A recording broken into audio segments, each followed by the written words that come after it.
are facing, and we'll be discussing the report somewhere next week at the African Commission for Human and People's Rights session in Banjul. We also do work around the political transitions, monitoring violations, human rights violations in those spaces, especially where those spaces continue to experience suppression by the political junta. So in a nutshell, that is the background or the work that WADEMOS and WAEON has been involved in. So similar to other engagements in the sub-region, where we supported pre-election mission in Nigeria, in Sierra Leone, in Liberia, and recently in Senegal. Ghana is also preparing for elections, and as part of our model, what we do is to bring our experiences to support local and domestic election observation groups. So for Ghana, we are working with CODEO. So we are here since Monday, and we've been engaging a number of stakeholders, including the Electoral Commission, political parties, the National Peace Council, civil society, and we want to also share our observations and findings with a very important stakeholder like the media. And we know the media has a very critical role in amplifying whatever observations that we have concluded from this two-day activity. So without much ado, I want to welcome you once again to CDD Ghana of the delegation. But before I do that, I want to introduce the members of the delegation so that at least you can see the faces behind the delegation. So the first one is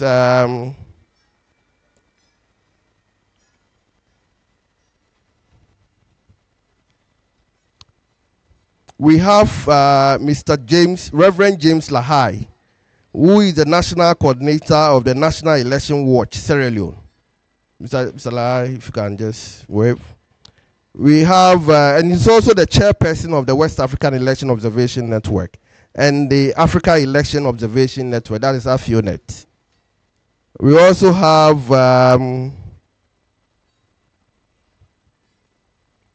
forgive me my eyes, we have Mr. Alutini. He is not here. In fact, he left this afternoon. He is the executive director of Africa Jom from Senegal. He is also an independent expert on human rights with the United Nations. We have Cynthia Imbamalu, who is the director of programs at Yaga Africa, based in Nigeria. We have Dan Sai, who is the executive director of the Institute for Research and Democratic Development, IRED, in Liberia. And we have Ma Nyang, who is the executive director of Gambia Decides, that's also based in Gambia. Now, I hope I didn't bastardize. Gambia Participate, not Gambia Decide. It's still reflected here. So, colleagues, I would now want to hand over to the chairperson of the 5-member delegation that have been in Ghana since Monday, engaging with the electoral processes and institutions to share our preliminary findings from the mission. Reverend, you are invited. Thank you very much, colleagues.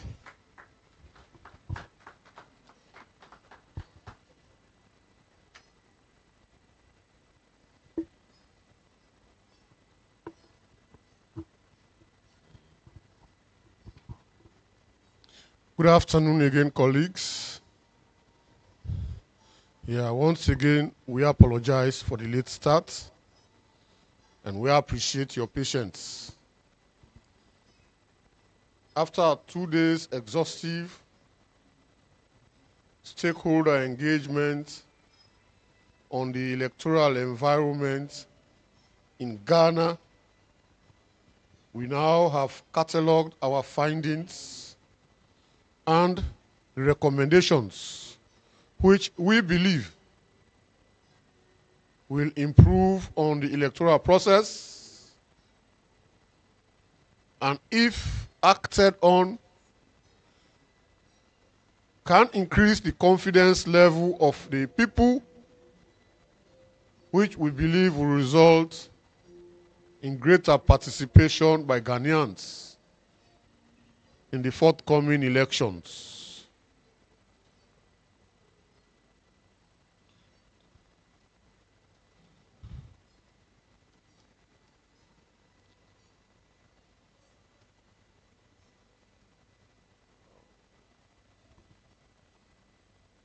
Austin, can you help me with your machine, please?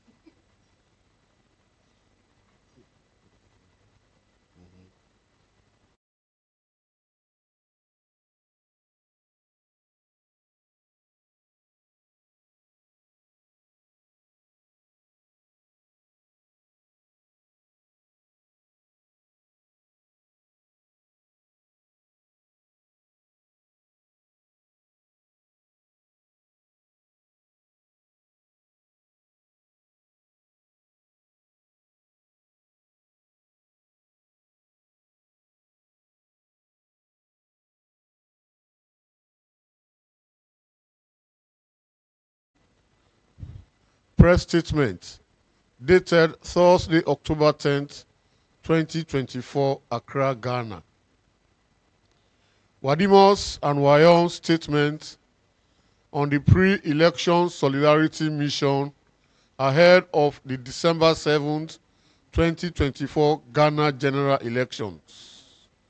With the introduction, elections are the cornerstone of democracy, providing legitimacy and authority to elected leaders and offering citizens a platform to demand accountability.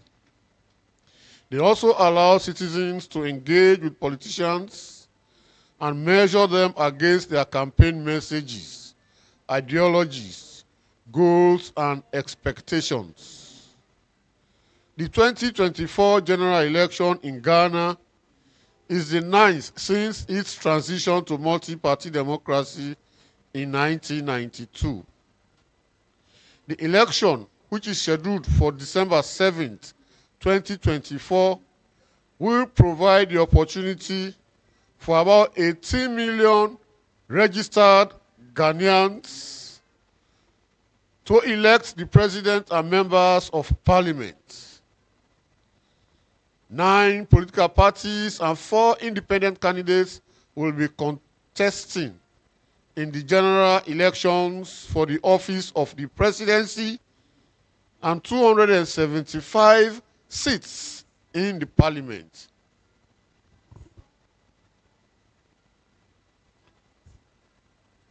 The elections will be conducted in approximately 40,000 voting points across the 267 districts and 275 constituencies in the 16 regions. The Constitution of Ghana provides for a 4-year term of office for the presidency and for a maximum of 2 terms. Accordingly, the incumbent president, Nana Akufo-Addo, will not be running for this election.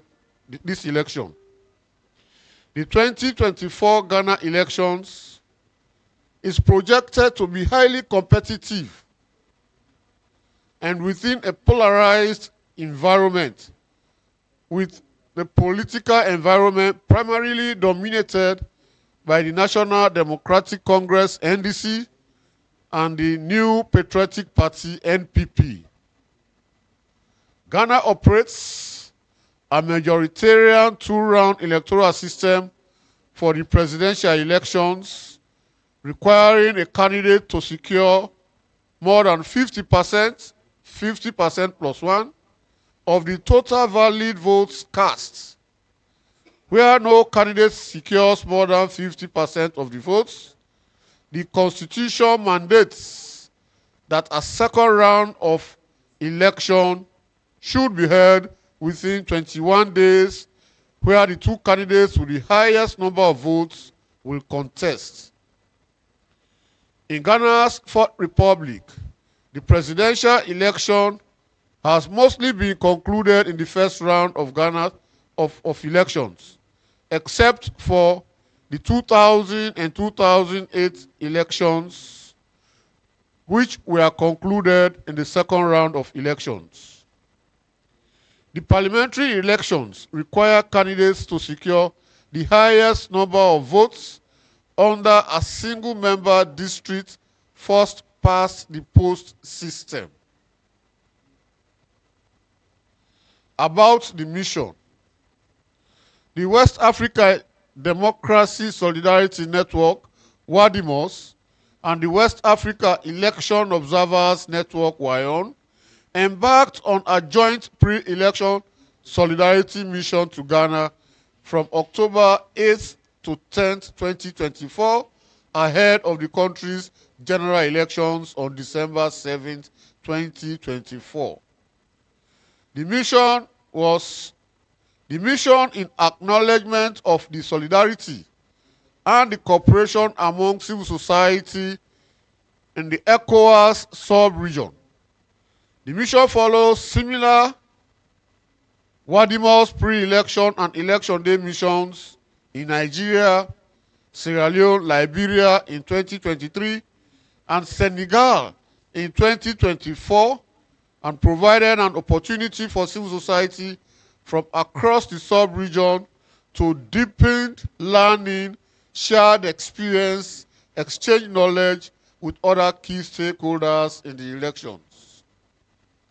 The pre-election solidarity mission entailed a series of meetings and briefings with key election stakeholders, including the Electoral Commission for Ghana, the National Commission for Civic Education, the National Peace Council, the Commission on Human Rights and Administrative Justice, the Coalition of Domestic Election Observers, the Institute of Democratic Governance, the Civic Forum Initiative, the West Africa Network on Peace Building, under the two main political parties, the NPP and the NDC.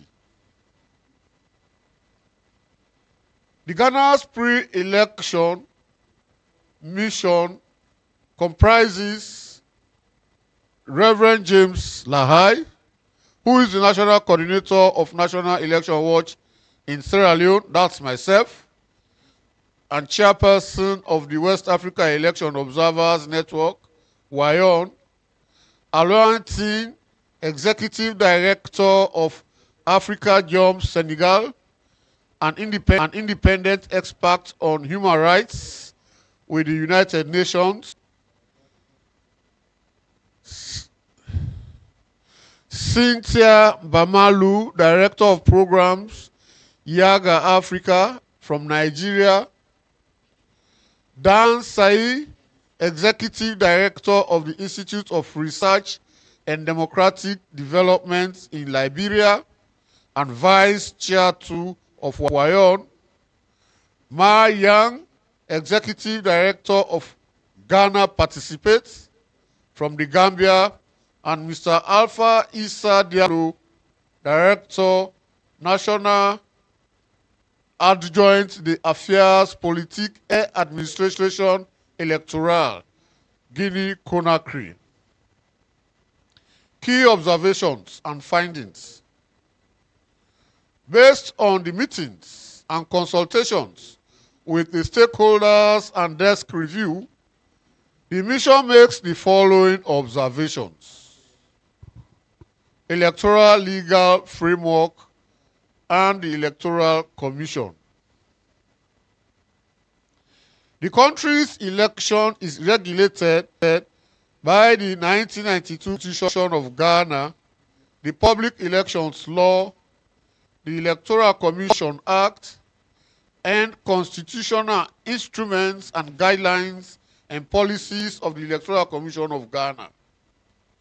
The mission acknowledges the preparedness of the Electoral Commission ahead of the elections, as well as the execution and conclusion of some of the election activities, including the release of both the electoral calendar, the provisional voter register, and the conclusion of the voter register exhibition. According to the Electoral Commission, the voter registration exercise added about 704,360 new voters to the voter register, increasing the number of voters to about 18 million registered voters, while still noting the cleaning process of the provisional electoral register. The mission, however, notes the need for the Electoral Commission to adhere to the election timetable and its commitment to provide information in a timely manner. In addition, there is a need for the Electoral Commission to make public a clear system to correct results during the elections and to provide information on the results management system. This will enable transparency to inspire public confidence in the electoral outcomes. Trust in the Electoral Commission. The interaction with the electoral stakeholders highlighted some concerns with respect to trust in the Electoral Commission. These concerns include the potential conflict of interest of some members of the Commission with an alleged history of engaging in political party activities.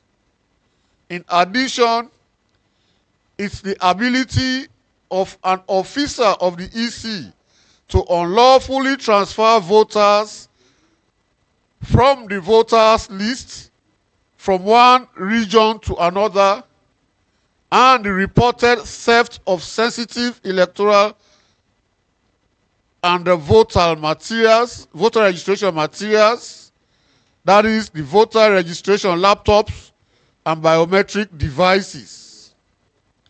While the EC confirmed that the unlawful transfers have been reverted with the officer sanctioned and the theft was being addressed by the police, these incidents raise concern on the level of vulnerability of the Commission's systems. Also, the gap in the EC's communication with the general public is beyond the political parties. Gender and inclusion. The 1992 Constitution of Ghana guarantees women's political rights. However, there continues to be significant poor female representation in various public offices. While the number of women in leadership roles in Ghana has shown marginal improvement over time, it remains disproportionately low. Despite constituting more than half of the Ghanaian population as well as the Ghanaian electorate, women occupy only 40 of the 275 seats in parliament, and this figure is projected to decline in the 2024 general elections following the party primaries. The mission notes the action of government and people of Ghana for the enactment of the Affirmative Action Act 2024, which is aimed at promoting gender equality and women empowerment by addressing the systemic barriers that have hindered women in Ghanaian society. The mission urges the government of the Republic to put systems in place to actualize the Affirmative Action Act. Electoral misinformation and disinformation. While the mission notes the efforts of traditional media, there is a lack of coordinated efforts in countering misinformation and disinformation around the elections.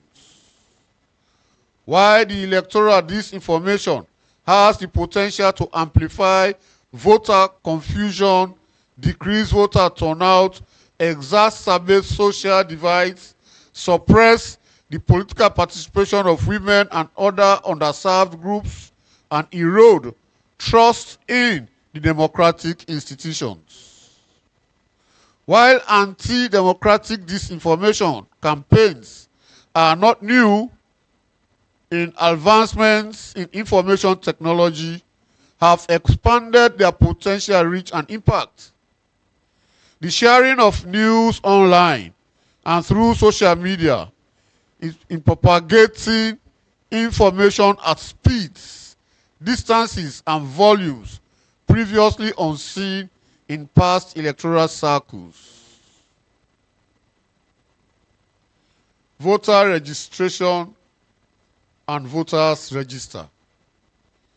The mission notes unresolved concerns around the provisional voters register. For instance, concerns around voter transfer, eligibility of voters, indelible ink, and alleged dead people on the voter register, and the commitment of the Electoral Commission to produce a credible voters register for the election. Campaign finance. The mission notes that there is a limited legal and regulatory framework on campaign financing, which creates a system of unregulated spending during the campaigns. This has also enabled voter inducement as observed and reported in pre-election activities, and may enable vote buying during the elections. Electoral stakeholders also stress the need to curtail incumbency advantage to ensure an equal and level playing field for all candidates and political parties in the contest. Electoral violence and other conflict issues. The political rhetorics of both the NDC and NPP have the potential to heat up the political climate, especially with both parties claiming outright win in the election. Other disturbing factors are the suspicion around the deployment of the military and the police on election day, with the potential for voter suppression, the reluctance to resort to the court for addressing electoral grievances, and refusal in the signing of the peace pact, which, though not legally binding, could contribute to reducing the heightened tension characterizing the political environment. Recommendations. The mission recommends as follows to the election management bodies. The Electoral Commission of Ghana should, 1, coordinate effective stakeholders' engagement before, during, and post-election to strengthen confidence in the electoral system and especially the trust in the electoral management body. The Electoral Commission should ensure the comprehensive and final voter register are provided to political parties as soon as possible to allow political parties to plan their activities around it accordingly. Strengthen its communication strategies to ensure timely and proactive dissemination of electoral information. This will also counter disinformation and misinformation. 4. Strengthen collaboration with other institutions. For instance, the National Commission for Civic Education, the National Peace Council, the Commission on Human Rights and Administrative Justice, for improved civic and voter education. 5. The Commission should strengthen its oversight systems and safeguard measures to prevent staff members undertaking actions that undermine the integrity of the electoral process. 6. Ensure the adequate deployment of trained electoral officials, especially the ad hoc pool staff, to promote the transparency that is desired of the process. Security agencies. The mission notes 1, that the visibility of the security agencies ahead of the elections, and caution against any action that may instill fear in the electorate, thereby undermining the integrity of the electoral process. Urges the Ghana police to maintain its lead on election security while following the rules of engagement. The mission further cautioned other security agencies, especially the armed forces, to avoid the militarization of the elections while also avoiding presence at polling stations on election day. 3. The mission notes that military professionalism is key to strengthening democracies around the world and acknowledges the civil-military relation in Ghana. We urge the armed forces to continue to maintain their constitutional role. Political parties. Political parties should, 1, effectively deploy and train party pool agents and especially party members on electoral ethics, including the do's and don'ts of the electoral system. Moreover, the mission advises against the deployment of any kind of illegal groups to election-related activities.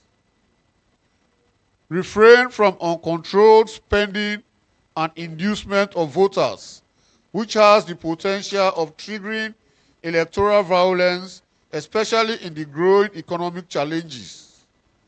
The mission urges the political parties to respect the legal requirements on campaign financing. 3. Political parties are strongly advised to avoid all forms of hate speeches and the deployment of electoral disinformation mechanisms. And 4. Despite the grievances of the different political parties, we urge all political parties and candidates to sign the Peace Pact.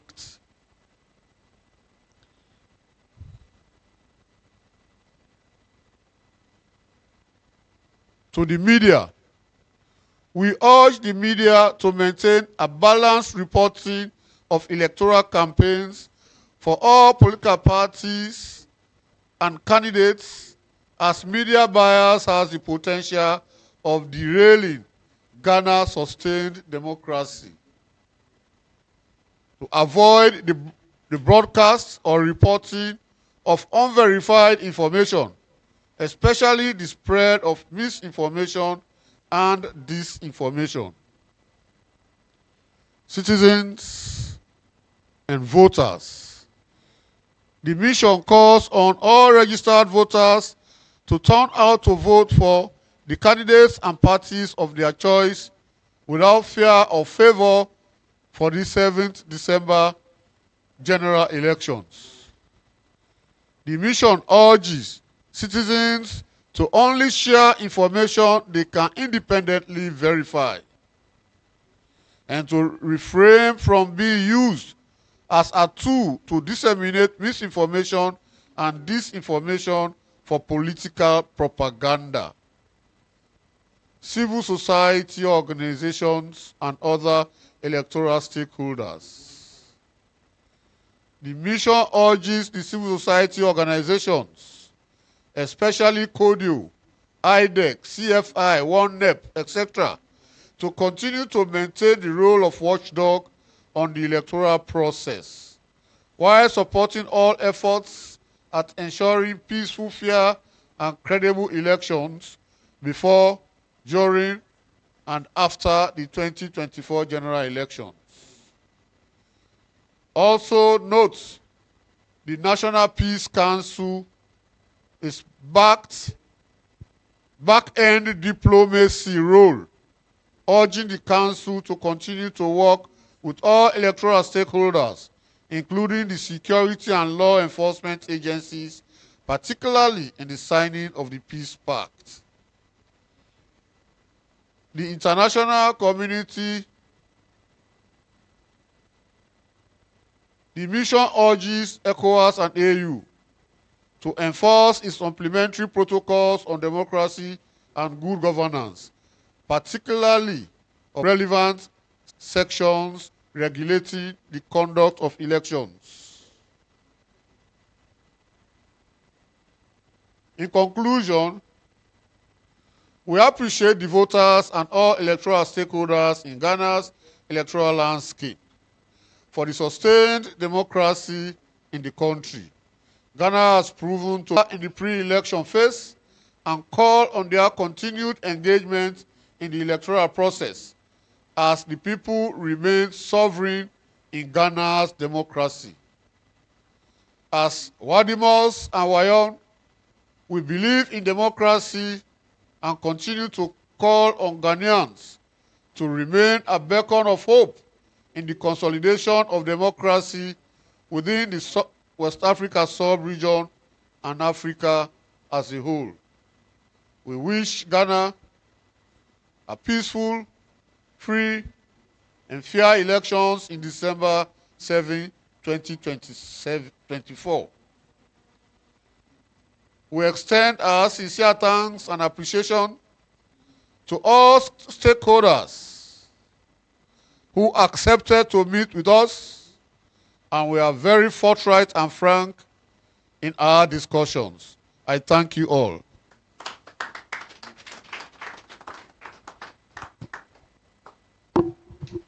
Thank you very much, Reverend. So you can have it there for anyone who may have questions.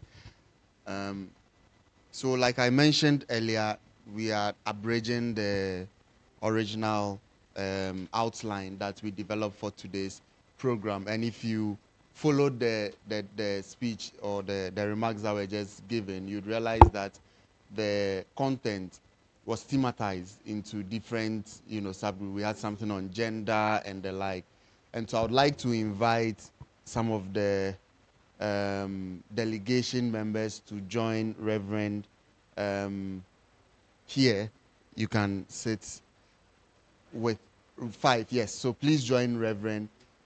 Briefly, in a few words, just share your perspectives from, you can decide to do it from what you have in your country and what you experienced there, what you observed. I know we couldn't put everything into the report, the statement that was just read out to you, but please join him. Now, 2 of you can sit here, and then the other 2 join Reverend there to briefly share your experiences. But as they do that, let me know from the media gathered here if you have a question, if you have any point of clarification, something you want them to stress on, something you expected to hear that you didn't hear. They are available to respond to all of that for you. So you can just draw my attention and then I'll do that for you. Thank you. So where do I start from? Do I start from Gambia? Oh, Liberia. Okay.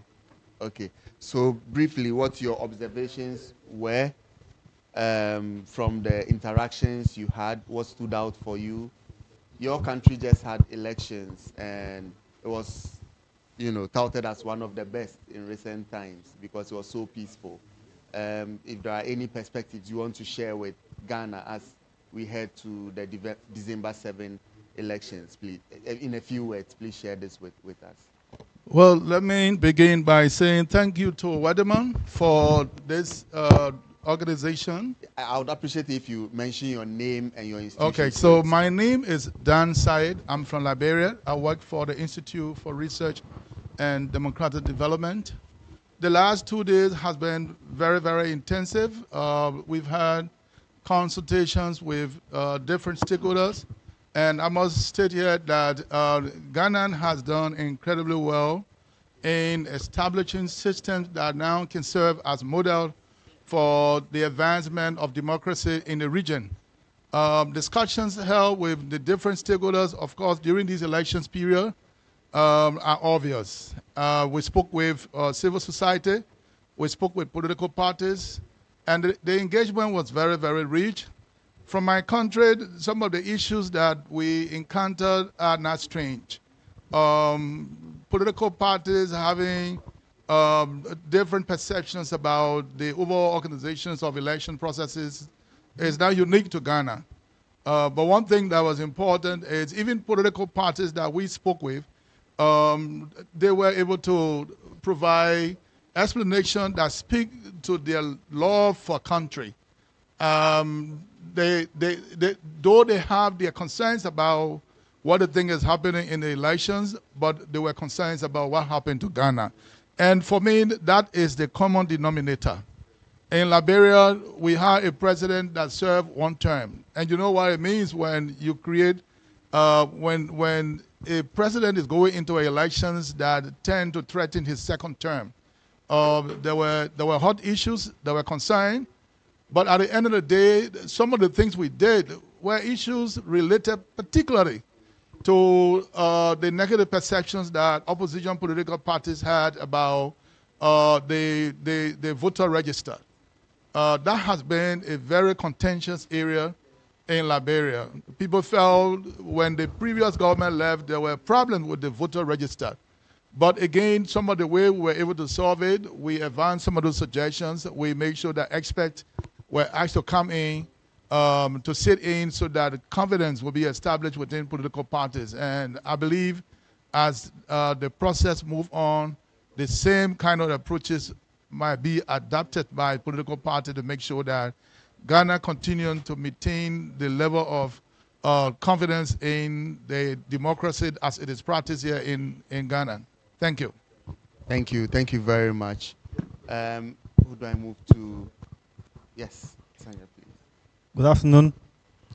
So my name is Mar Nyang, and I am from the Gambia, and I work as the Executive Director of Gambia Participates. So I'll just go straight to the point. Based on what we have observed, engaging different electoral stakeholders, I think for me, there are three things that actually stood out. Number one of which is the guarantor system. And this guarantor system allows a citizen to guarantee up to 10 citizens to be registered on the voter roll. Some of the concerns that have been raised by electoral stakeholders are, number one, minors could be enlisted in the voter roll, and two, non-Ghanaians could be guaranteed to be registered. This is not an issue that is only unique to Ghana. We have the same thing in Gambia, we call it attestation. In 2021, my organization had to go to court to challenge this, especially when the power is given to a politician to attest that a particular individual is a Gambian and is eligible to vote, where we got the ruling in our favor. So I think this is something that Ghana should really look into, because the integrity of the voter roll determines the integrity of the outcome of the elections as well. And the integrity of the outcome of the elections determines the security and stability of democracy and security in a country. We also note the challenges surrounding the access of the Ghana card. And I think, as the recommendation stated, the government of Ghana should make sure that citizens, it's a requirement for them to have the Ghana card. Because in this day and age, if anyone wants to go to America, by the next day they will go apply for their passports. And election is more important than anything in a country. The second thing is the issue of electoral fraud, especially voter inducement and vote buying. We noted this concern from our engagement with stakeholders, and they noted the challenges in detecting political parties that are engaged in voter inducement and vote buying. We've shared our experiences how incumbency advantage is also taken, but also how the oppositions also suppress votes through vote buying. I think this is very, very sensitive and important for the electoral management body and the National Commission on Human Rights and Administrative Justice and the economic organization, forgot the name, but I think if they collaborate, they could actually reduce the prevalence of electoral fraud across all political stakeholders. And lastly,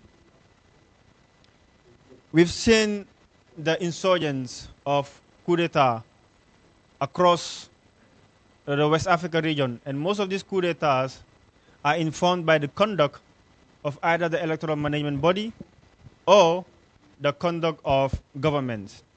And Ghana has been a model of good governance and democracy within the sub-region. So we really call on the EMB and political stakeholders to maintain the status quo, not only maintaining but increasing the efficiency of conducting election, but at the same time as well, giving citizens to decide who they want to vote through the ballots like they have been doing. What we do not want finally is citizens'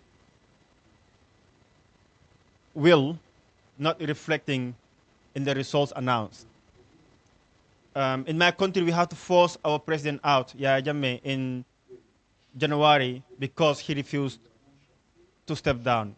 And the conduct of other governments, the military have to get them out. Even though I'm not in support of coup d'etats, but I think good governance will guarantee stability and security in Ghana and everywhere in the sub-region. Thank you very much. Thank you very much. I would want to give Reverend some time to still relax after reading this. I'll come back to you finally to sum it all up. But then I come to my left where I have Cynthia Mbamalu from Yaga in Nigeria to share her perspective. Just like Ghana's election is, huge around this time. Last year, all eyes were on Nigeria, and I'm sure she has a lot to say. I mean, comparing the two systems after engaging with the various stakeholders. And she's not new to the Ghana system, so she's very well vexed to, give some remarks based on her observations after meeting the various stakeholders. Thank you so much, and good evening. And once again, like you said, last year, all eyes were on Nigeria. Then we moved to Sierra Leone and then Liberia, and we'll be moving. Yes. And now we're in Ghana. Usually, I try not to draw comparisons because every country has its own unique context, its own unique history, and there is some distinction with how our political cultures exist in our different countries. However, there are some similarities in the election. If there's something that I believe is a major similarity, is the interest of the people, both in Ghana, in Nigeria, in the West African region, to have a democracy that works for them. For the average citizen now within the sub-region, it's not just democracy as is written in the book.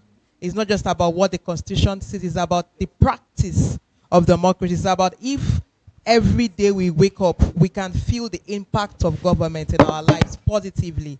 It's about if democracy is delivering these expected dividends. And it's also about our ability to engage the system, demand accountability, and get answers. And I think that is a common desire for citizens within the West Africa sub-region. And from my interactions, the people of Ghana, that is what they want too. A system that works for Ghanaians and a system that delivers development to the average Ghanaian. And I think from that context of Ghana, and because it's important to the people of Ghana, the respective institutions, especially the elections management body and other relevant state institutions, and the contending political parties and candidates must understand the importance of these elections to Ghana's democracy. That being said, what for me from the interactions are major things to look out for in these elections? I believe that the average citizen, the everyday Ghana or Ghanaian wants one simple thing, that they are able to cast their vote in an environment or atmosphere of peace, and that they are able to cast their votes without any form of oppression or suppression, and that their votes would count at the end of the day. So if the desire is for votes to count, it means the Electoral Commission must adhere to, for me, 3 important things. The first, upholding the integrity of the process.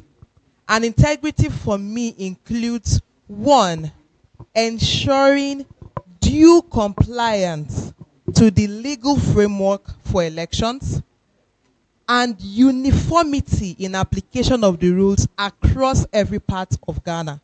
So it's one thing to have a law, but that it is complied with and that it is uniformly applied across board, so that person will feel a disadvantage is levied to him or her. That's one part of it.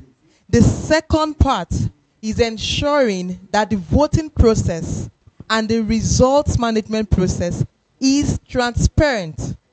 Transparency can be a broad word, but in simple terms, it means voters want to see that the process of voting happened the way it was supposed to happen, and that the results were counted and collated and announced as at when and how it was supposed to be announced. That's the simple way of results. For me, the third part of integrity is ensuring that the personnel, the officials of the Electoral Commission, are professional and neutral in their words, in their conduct, and in their actions.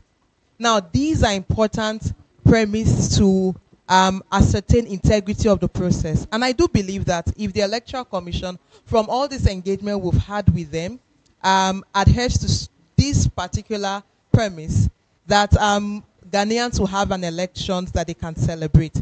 So that's on the Electoral Commission. The next for me is the political parties. And I say this with all sense of responsibility. Within our sub-region, our political class are becoming a major threat to our democracy. Because electoral contest has become so heated that rhetorics are used regardless of existing sensitivities within the system. And I do believe that for these elections, the political class, the candidates and parties in particular, should exercise some decorum in how they conduct their campaigns. This includes refraining from unregulated use of money. Money politics is killing the politics in West Africa and in Ghana. And we want a system where the will of the people determines the outcome, not who has the most money. And so for this election, is also a call to political parties to ensure that they conduct themselves with some sense of decorum, but also act within the limits or the ambits of the law and in the interest of the people of Ghana. As a citizen of West Africa, I believe that the economic hardship is something we're seeing in different parts of the continent. And in my interactions, the average Ghanaian is complaining of high cost of living, things are expensive, young people are complaining of unemployment, opportunities closing up. And so I do believe it to be irresponsible if political parties decide to spend money without control, knowing that the economic hardship is a reality of the everyday Ghanaian. And I think that that is a call to political parties. And the last call to them is to ensure peaceful conduct. Ghana is a beacon of hope for democracy in West Africa. You've always had peaceful elections. And I'm hoping they don't learn bad behavior from Nigerian politicians. As a Nigerian, I can call my country to order, because we've also become very rascally when it comes to how we engage the electoral process. But I want Ghana to teach Nigerians good example and good lessons. Let's don't debate only jollof rice. Let's debate democracy and how democracy works for the people. And I think that is important for this election. And lastly for me is the gender conversation. Because it's worrying that we still experience low number of women in politics. I was hoping that the Affirmative Action Act will yield some positive results in this campaign period or in this pre-elections phase, but the numbers don't look so good for women. I'm hoping that for the few women contesting, that candidates or voters can engage them on their manifesto, and for those that connects with you, give them the chance to lead. The fact that they are women does not affect their leadership capacity. In fact, I dare to say it makes them better leaders. And so I'm hoping that voters can engage the female candidates, give them opportunities, and that political parties can support the female candidates on their list. Hopefully, in the next round of election, the next electoral cycle, we can have more women emerging. Lastly, we hope that the elections will be peaceful, and I'm hopeful that the people of Ghana, especially the young people of Ghana, and I'm hoping they are watching this, the young people of Ghana, Ghana's democracy depends on your ability and your commitment to engage in the process. Please let democracy shine in Ghana. Engage, participate, and ultimately vote. Thank you. Thank you very much. That was a very nice way to put everything. You very concise and straight to the point. Yes, so we'll have the last speaker, Voilà. s'il vous plaît. Et moi, je parle en français. In French.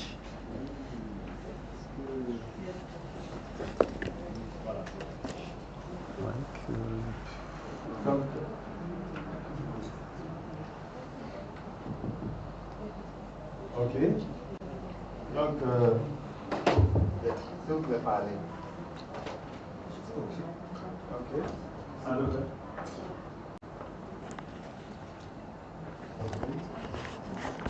Allô. Allô. Okay.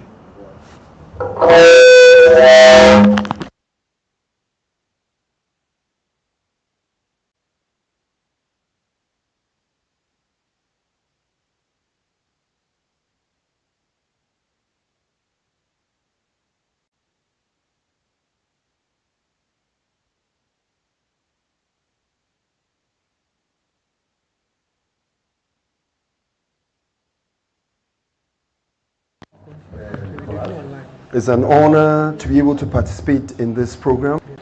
Ça a été un grand plaisir parce que c'est toujours une école de partager les expériences des uns et des autres. It's been a great pleasure because it's like a school, a training to be able to share experiences and to be able to do cross-fertilization of learning. Et le Ghana, pour nous, c'est un modèle de démocratie. Ghana, for us, is a model of democracy. Mais n'empêche, il y a toujours des améliorations qu'on peut apporter. However, there are always improvements that can be made. Parce que nous avons constaté que toutes les institutions sont en place ici, mais il y a un problème de communication ou de collaboration. But we're seeing that the institutions are in place. The institutions have been established. However, there's a problem of collaboration and communication. Parce que l'organisation d'une élection nécessite le partage d'informations auprès de l'ensemble des acteurs. Because the organization of an election, it's very important that there should be sharing of information between all the actors and the stakeholders. Les élections, ce n'est pas seulement le jour du vote, mais c'est du début des opérations jusqu'au jour du scrutin et même après. Election is just limited to the day of voting. It's all the activities that come before and during that day, and even well after that, there are implications that we need to take cognizance of. Pour éviter tout ce qui peut apporter de la désinformation ou de la mésinformation, il suffit que l'organe de gestion partage tout ce qu'il fait avec les acteurs impliqués dans le processus. To avoid disinformation and misinformation, it's important that the election management body must share everything and make everything open to everybody so that we're all on the same page, so that there's nothing like suspicion and so on and so forth. Je peux prendre un exemple pour mon pays. Quand il y a une opération électorale, chaque étape, on informe l'ensemble des acteurs, on les invite, on partage déjà la méthodologie, la procédure de l'opération. In my country, I could cite an example. When there are elections, we invite all the stakeholders, we share all the information, they are much aware of the methodology, and then all that we do, and then everybody is on the same page with regard to the processes and even the calendar. La réussite d'une élection, c'est le taux de participation. the success of an election is the voter turnout. Et on ne peut participer quand on est rassuré. And we can only participate when we are assured. Donc, ce que moi je recommande surtout aux autorités du Ghana, Then the recommendation I want to make for the Ghanaian authorities, l'ensemble des acteurs doivent collaborer dans la sincérité et communiquer à chaque fois qu'il y a une opération électorale. so that they should all communicate in all sincerity when there is an election. Donc, je ne vais pas, presque mes collègues ont presque dit beaucoup de choses que je vais dire. I think that my colleagues have said almost everything, so I don't want to really be too verbose. C'est toujours un honneur d'avoir participé à cette mission et je pense que ça ne serait pas la dernière fois et je reviendrai. Merci à la presse également. I think that it's a great honor to having participated in this forum, and I want to believe that I want to come back again, and I want to say thank you to everybody. Thank you. Merci. So just a quick clarification, right? So even though, so this is CSO, the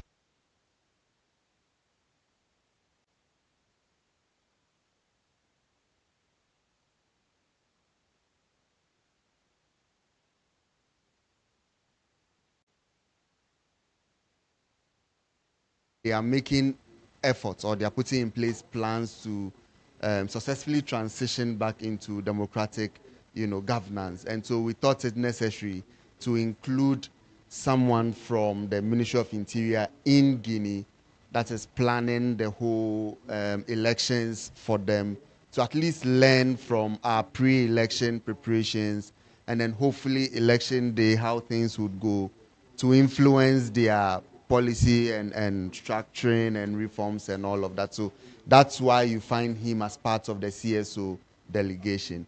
Thank you very much. So I would give Reverend Lahai, if you can do this in a minute or two briefly, what your last, it won't happen.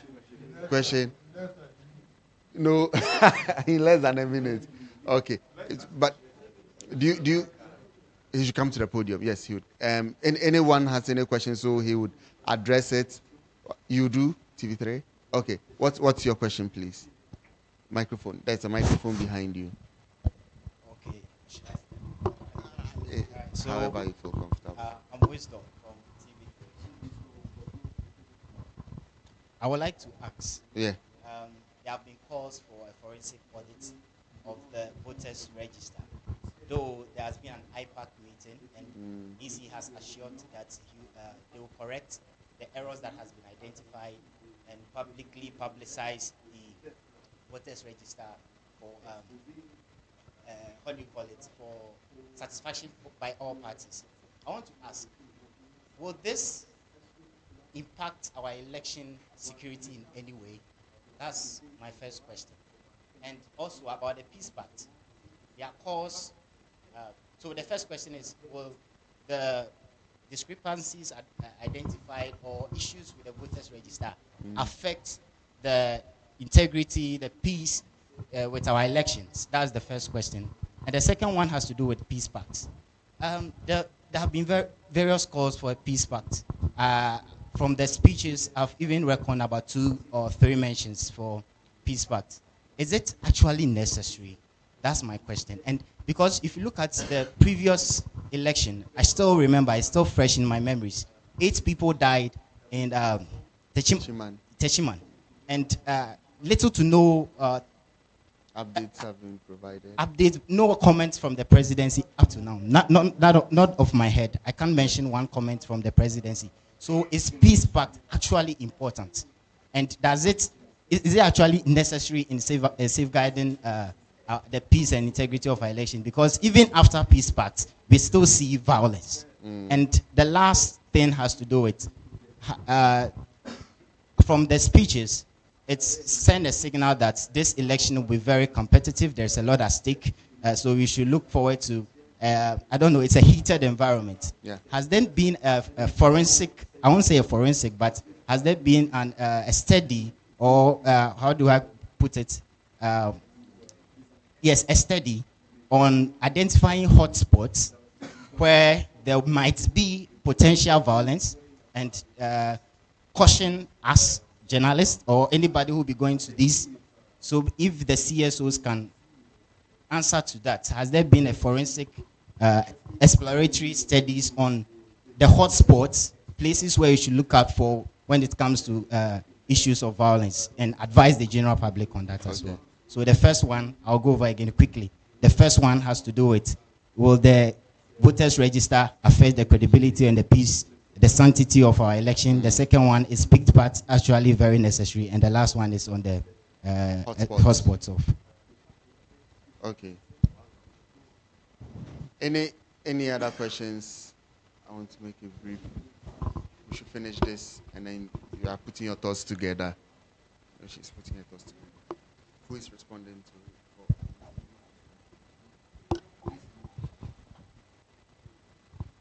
Good afternoon again. Very nice questions. And the 2 days engagement with key election stakeholders empowers me to provide some answers to those questions.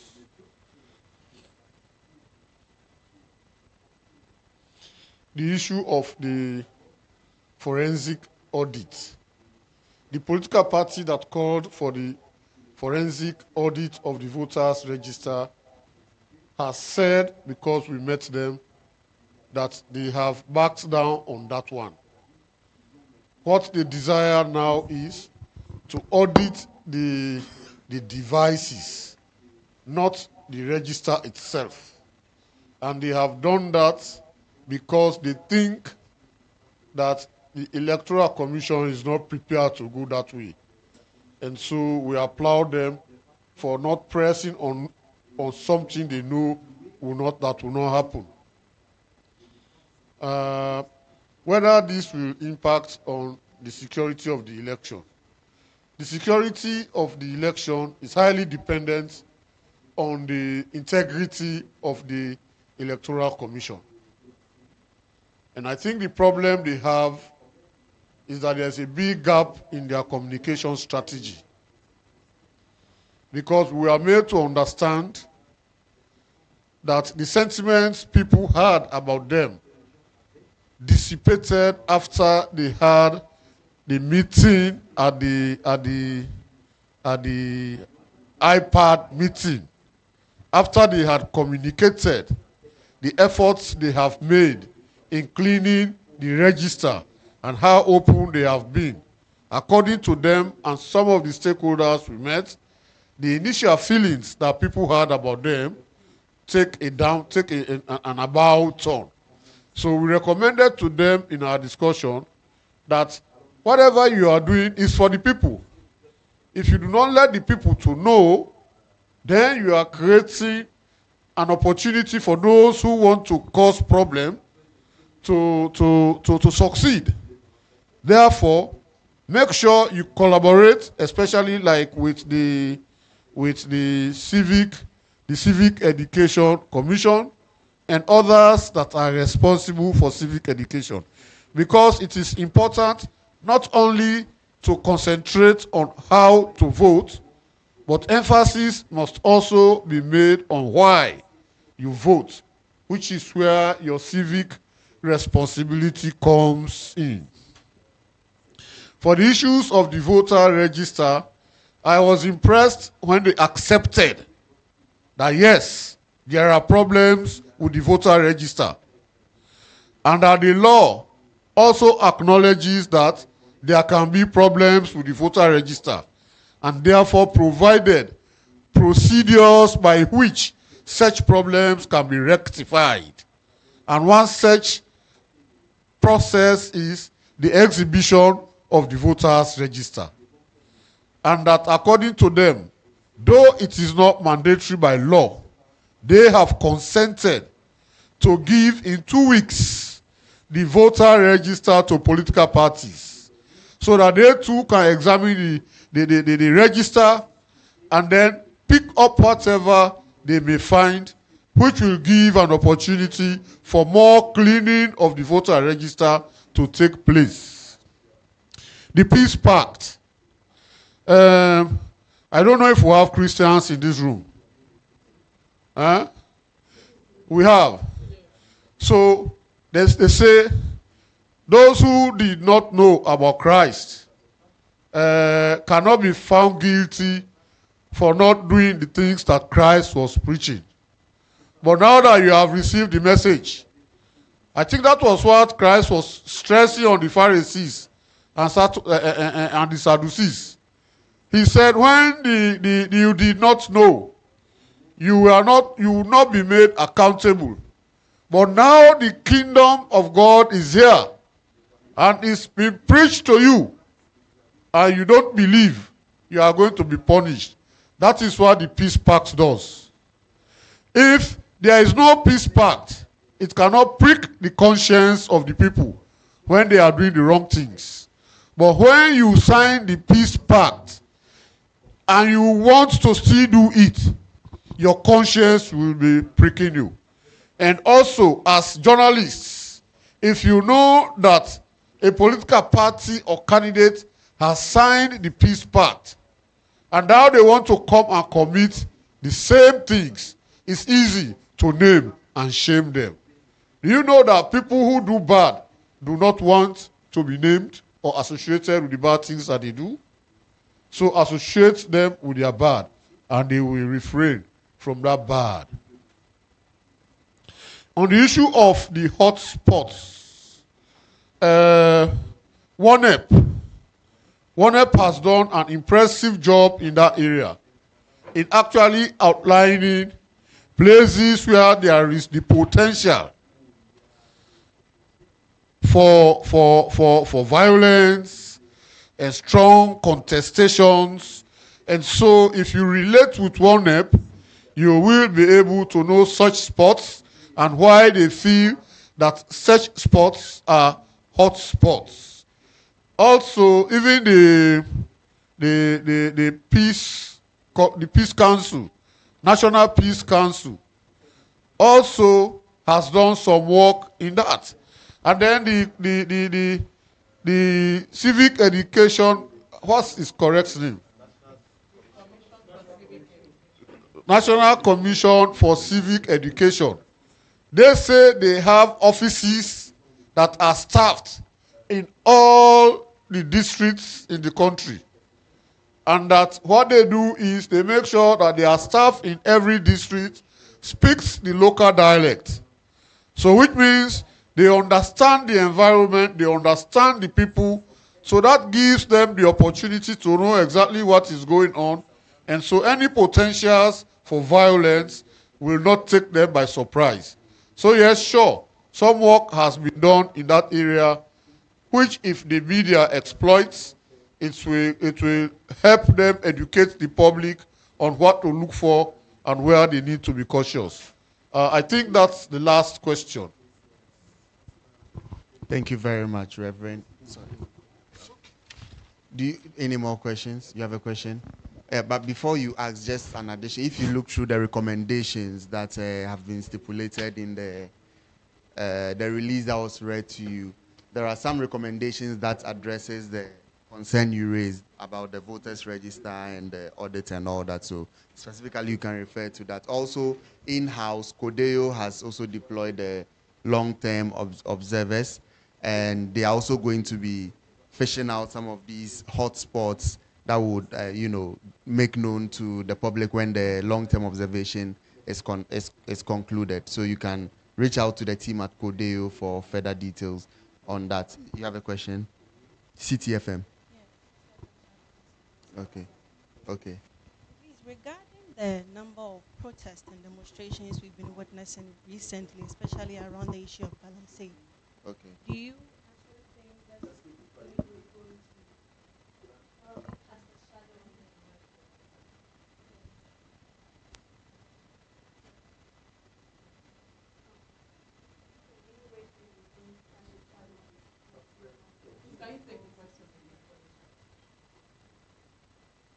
So I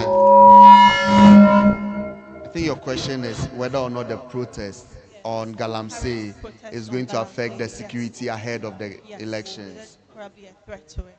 And my second question, the stakeholders during the recommendations, we had political parties, we had the EC.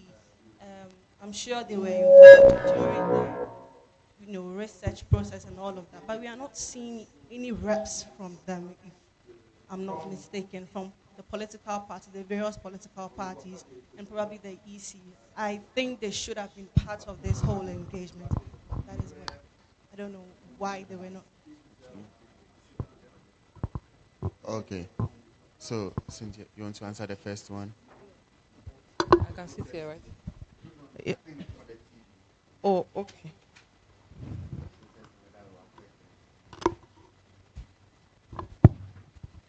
Thank you for the question on the protest.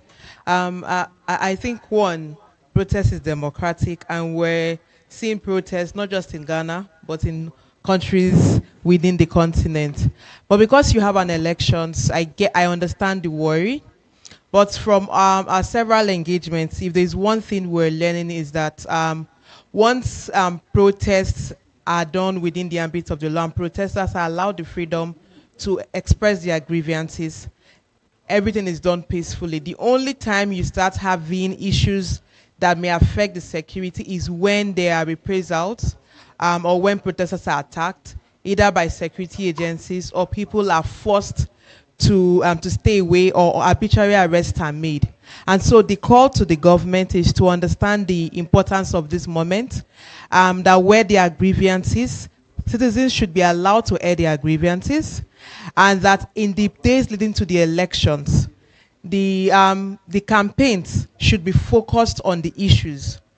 Issues should drive the campaigns ongoing, and that less politicizing of issues should be done. That way, protest is on its own, and the electoral process continues on its own. As human rights defenders and as advocates of democracy, we believe that fundamental rights and freedom should always be guaranteed throughout the democratic process, whether in or outside of elections. And so for us, what is important is that freedom should be allowed to be exercised, and that while that is done, the political parties should not manipulate the situation. And that, for me, is what we create violence, when the issues are manipulated by political class or where there are attacks on protesters. I hope that responds to your question. Thank you. So regarding the question for the EC, whether we should have invited them here or not, I think ideally that was the original plan. But I must also assure you that we've had a very extensive conversation with the EC. So ours is not a fact-finding mission. It's an experience-sharing solidarity visit. So when we meet with an institution, we deliberate extensively and share comparative experiences across countries. So we've had very extensive conversations with the EC. Most of the issues that you are hearing here, we had a 2-hour conversation, and we shared a lot of in-depth experiences with them. So that part is covered. There is no gap. But we are also going to share our final report with the EC and the political parties. So that can also be another way of closing the gap of not bringing the EC to this session. Thank you very much.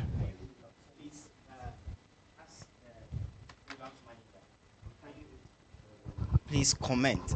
I want you on the whole idea about the integrity of the Electoral Commission. There have been countless errors in their media engagements. They have admitted them. A lot of calculation issues. We saw what happened in the previous elections. That sent us into a long court issues back and forth. So I want your comment. Will you say that the EC has put enough measures in place not to cause any panic in miscalculation this time? Should we have confidence in the EC that this time around, EC is going out there and EC is going to deliver? EC is going to do a very good job. Are you confident? Should we place that trust in the EC as it stands? Thank you very much. I think Reverend made a point earlier that when we met with the EC, we had a very lengthy conversation, and the conclusion was that the EC should open up and communicate with much more broader stakeholders beyond political parties. because the EC really explained to us how inclusive their processes are, from the very stage of limited voter registration to the exhibition, to the district registration review complaints committee, to the final voter register, to the printing of ballots, to the voting station where political party agents are part of the processes entirely. So we felt that they should engage a lot more with the public so that the public can understand some of these processes. Because it appears that they are doing quite well in terms of how inclusive the processes is, but not many people are aware of these processes. But specifically to your question, whether the EC will have something around, any kind of reforms around correction of results. So this is a project that CDD has also embarked on as part of our electoral reform advocacy. And we have proposed to the EC that there should be a special sheet whereby if you are correcting results, you use that sheet to indicate the correction so that it is formalized using that particular sheet or form. As it stands now, the regulations around the correction of errors lack some kind of clarity. And we got the assurance that that form is going to be part of this election. But the EC also explained further that when they recognize the mistake and the error, they also felt that they are mandated to come back and really declare the correct results. So to them, there was no infringement of any law, but we think that this should be done within the process of law because it's an election. And the regulation should stipulate the process for, not even for the EC head office alone, but at the collation center and the polling station center. What they do is that they sign behind the correction. As you all do when you sign a check and there's an error, you sign to authenticate that you have validly made that correction. But I think that the decision to use a specified template or a form to effect the correction should be the way to go. Thank you. Should we trust the EC? Should we trust the EC? So trust is not experience in a vacuum. It's the processes that is put out that will determine whether you should trust an entity or you shouldn't trust that system. So for us at the moment, I think the key suspicion is the voter register. If you are able to build consensus around the voter register, and as Chair said, the NDC itself had really stepped down or backed down on the demand for the verification or the audit of the provisional voter register and now demanding for an audit of the IT system. So we are all expecting the final voter register, and then that can determine whether that register holds the needed integrity or validity test. So that is a major determinant going into this election. So far, the pre-election phase, we've had concerns around the guarantor system. We've had concerns around the limited registration was limited to the district offices. There was a suggestion that you should decentralize it so that many people can have easy access to the polling stations. We've been able to build consensus throughout the processes. Certainly post-electoral reforms, we had an opportunity to improve on the electoral processes. But there are certain significant milestones that we need to cross with the register, and we are all waiting for the final register so that we can vouch whether the trust going into this election is good, or we need to really revisit a conversation around the register and build trust around the process again. So, anyone wants to add anything? I was going to talk about the result. Can you hear me? So I have to stand over there.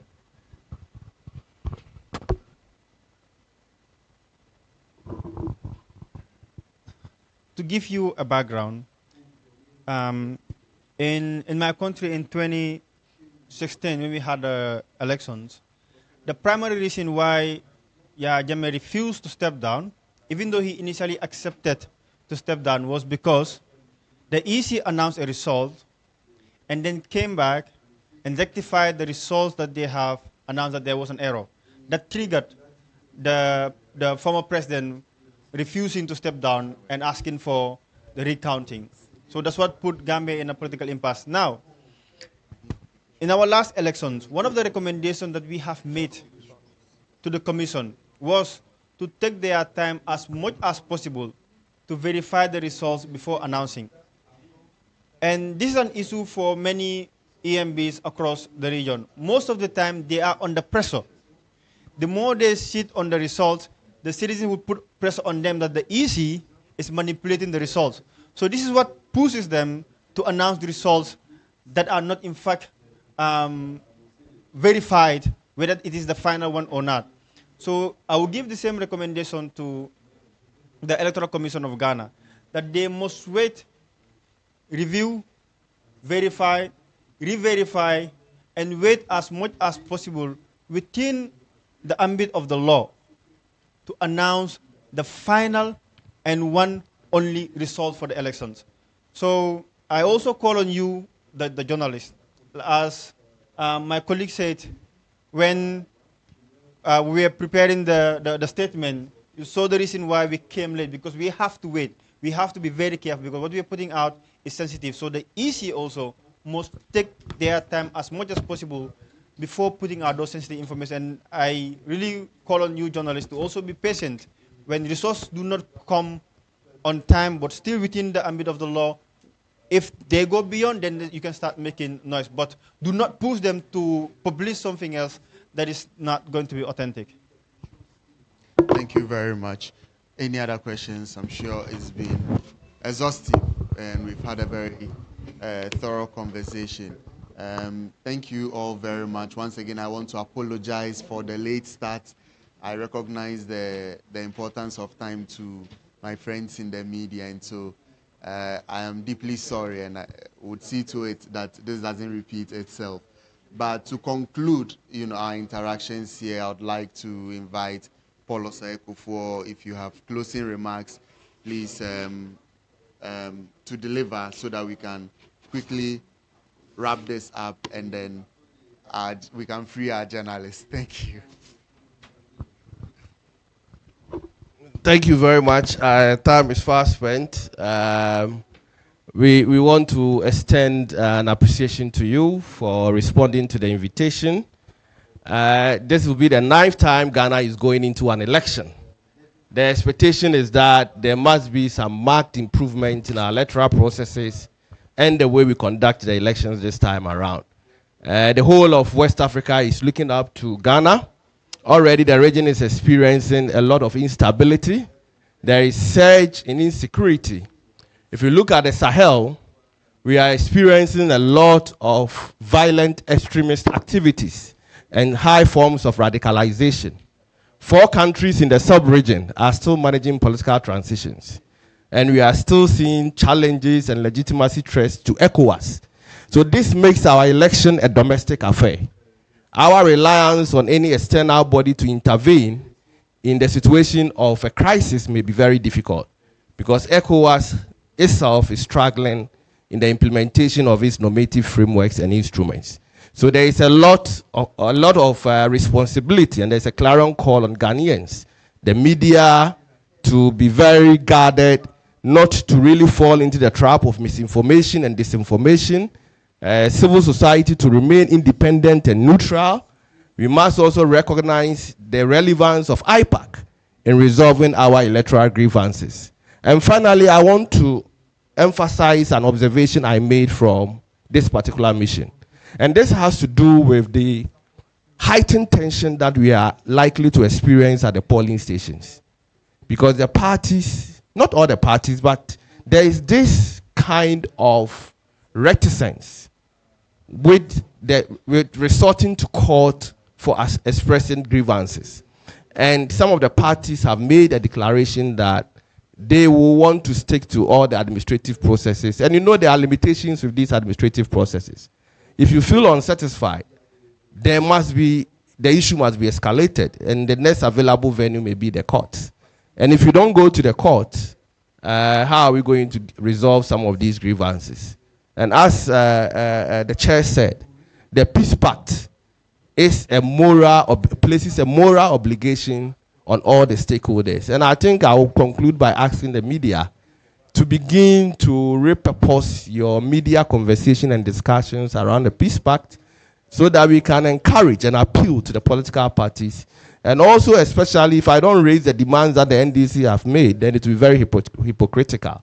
We must find ways to build consensus around their demands so that we can get the Peace Pact signed, and that can also be a moral guide going into the election. So once again, on behalf of the project director of WADEMOS, the executive director of CDD, the chair of WAEON, and the members of the delegation, we want to thank you most sincerely for spending your time with us this evening.